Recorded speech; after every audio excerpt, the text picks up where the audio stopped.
2015 January reading with me.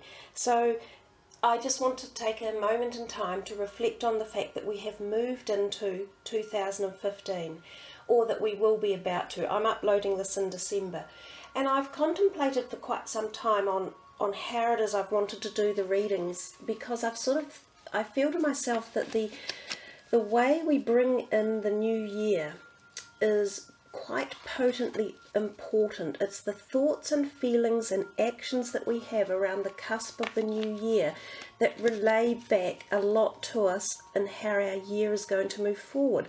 So I feel it's extremely important to have the correct intention as you move into 2015, you know, and harness the thoughts such as success, and get out there and create what it is you want.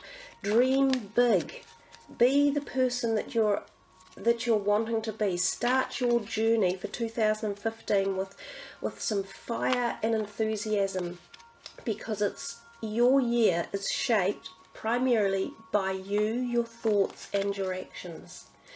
So I do honestly believe that old saying, you know, when you see a New Year's Eve and you make New Year's resolutions, although most of us don't stick to our resolutions because we often make them too difficult to stick to, if you make your resolutions a little bit easier, slightly smaller, you know, like small jumps one at a time, they're generally easier to bring into your life and to focus on and to enjoy achieving.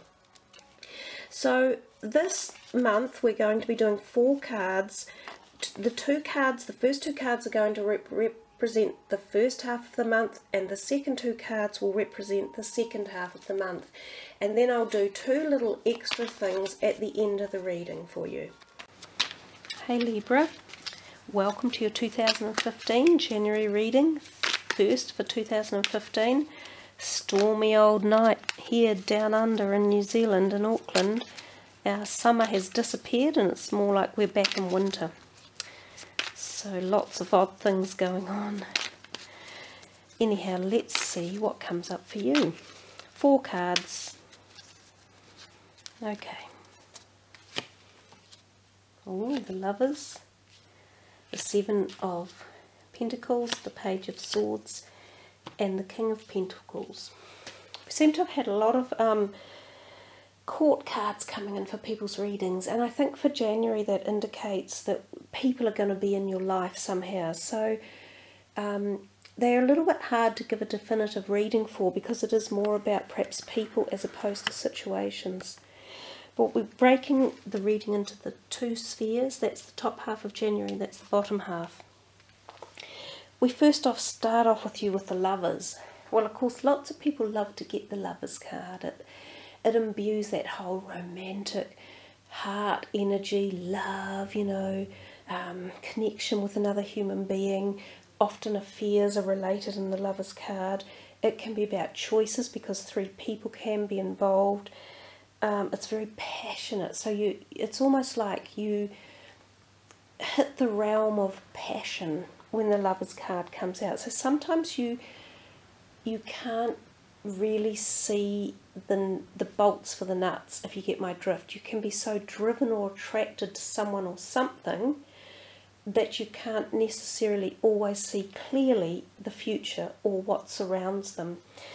But the other message of the card, the Lovers card, is that this can be, for you, someone coming into your life that is your twin flame or your soulmate. Now, we've had the Lovers card come out a couple of times,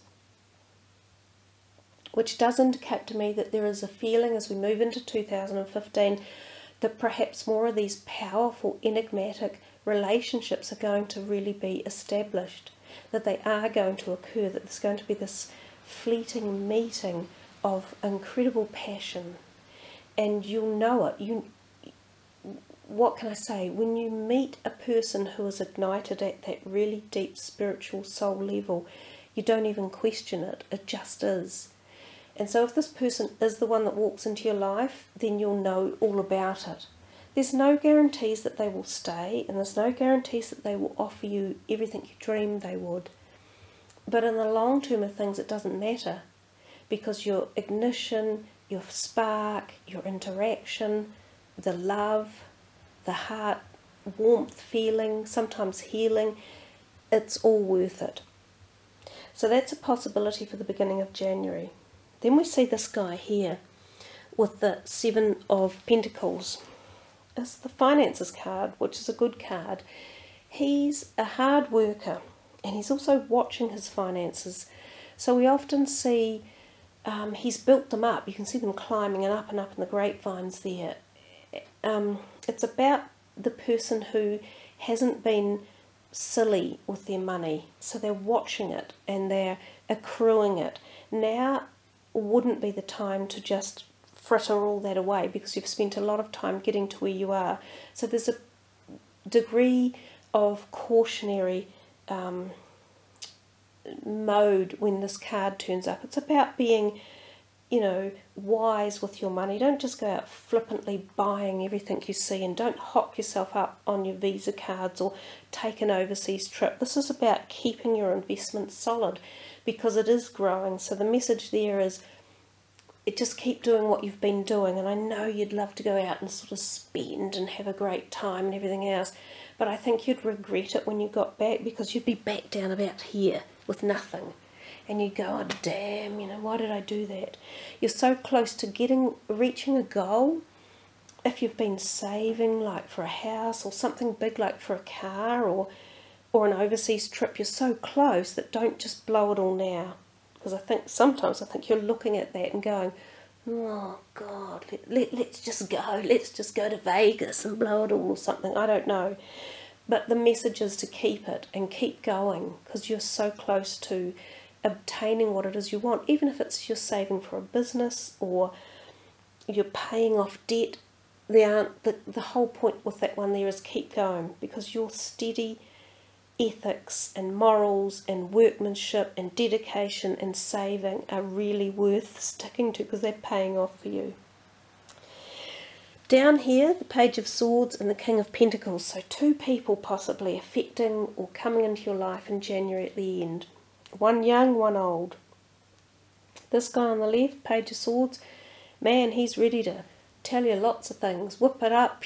He's a thought person. He can be Aquarian or Libra. He's one of the air signs, and he can be agitated and not ready to listen. He has got ideas, but he'll stir things up. He'll stir energies up as well as words. So he might just be around in that first part. You just, you know, pick your battles. Don't get too involved. He can be new ideas. He can be new propositions. They can seem a bit, you know, oh God, I didn't expect that. Oh, I'm not sure if I want that. But take the time to actually follow the steps through and see if they're worthy of igniting or following or backing or putting money into in one way or another, because they've got energy around them. So when they've got energy around them, that means they're likely to be, you know, sort of positive. Like they'll have a positive perspective to them. This guy here, the King of Pentacles, he even could be part and parcel of supporting this whole system that might be coming in. He could be the silent fund maker, or the third party person in a business ship that's handing over the money but doesn't want to be seen. He's older, he's entrepreneurial, he possibly owns his own business, he's an earth sign possibly, he's calm, he's relatively generous to a degree, although don't mess with him. You'd have to watch your money with him. He may give you some really good tips and points when it comes to finances. He may even borrow you some money. So there may be something here about if you're applying for a loan. He could be your mortgage broker. He could be your bank manager. He could be an older family member who agrees to let you in on a bit of money. So he's quite a good person to have turning up for you. Look after him, listen to him, and nurture the knowledge that he's given you, because it's usually pretty powerful for learning and for moving forward. So that's a nice reading there. Now we will go on to a slightly different perspective. These can be deeper cards.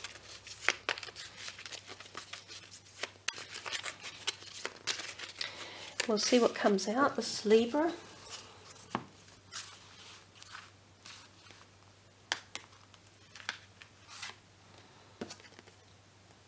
the goddess of sacred power and the angel of prayer.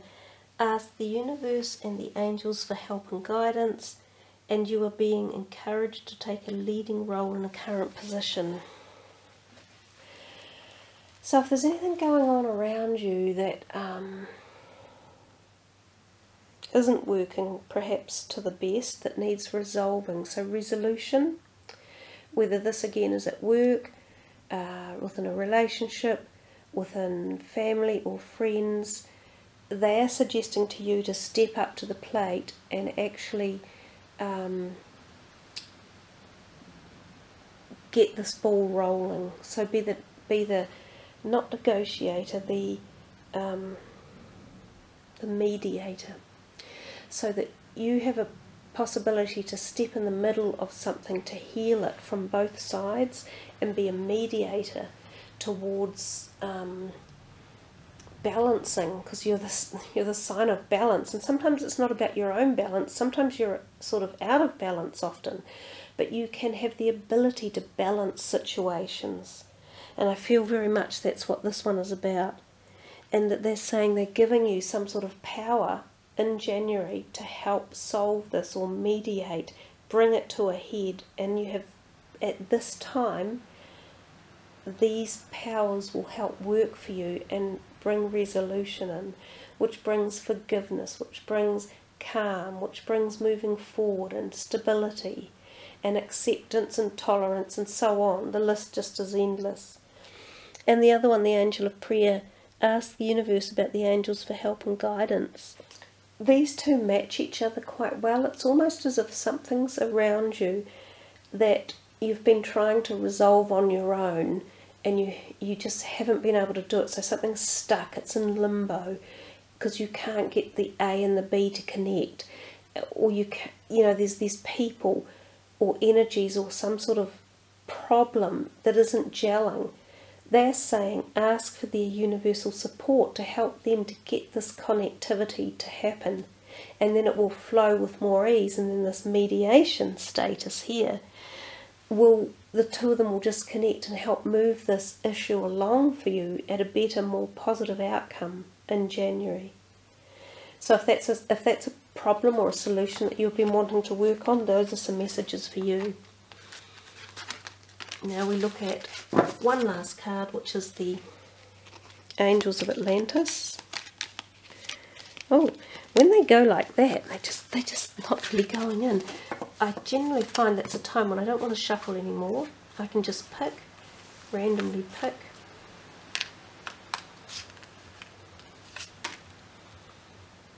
Enchantment, Michael. So the message of enchantment is that we look at this unicorn. Look at it. When did you believe in unicorns? You know, when were they important to you? Or when did you daydream about them? Or when did they excite you? Most likely when you were a child. And that's when enchantment often captures us. And that enchantment leads to those feelings of joy and happiness and belief and hope and faith and love. And so if you have been missing the realm of enchantment in your life, you know, and you've been perhaps more moving in the more negative vibrations, such as perhaps a bit of despair or sadness or loss or nervousness or anxiety, this is what you need to bring into your life, to bring back to that enchantment and that feeling of being a child, and the wondrousness and the innocence and the lack of fear. It's about embracing things and just going, wow, what the hell, it's amazing. I believe, I have faith. So I think your enchantment is definitely to have some fun, to lighten up your load and have some fun and go back to that childhood, feel that engagement of excitement and happiness and laughter in particular, and daydreaming, which brings in creativity, and really get a handle on the perspectives of life that adults often fail to see anymore. So there we are, Libra. You enjoy your wonderful enchantment energies And thank you for listening to me. And remember, if you want to uplift a reading with me, follow the link below the video. So, wishing you much enchantment, happiness and good health for January 2015. Kia kaha and much aroha.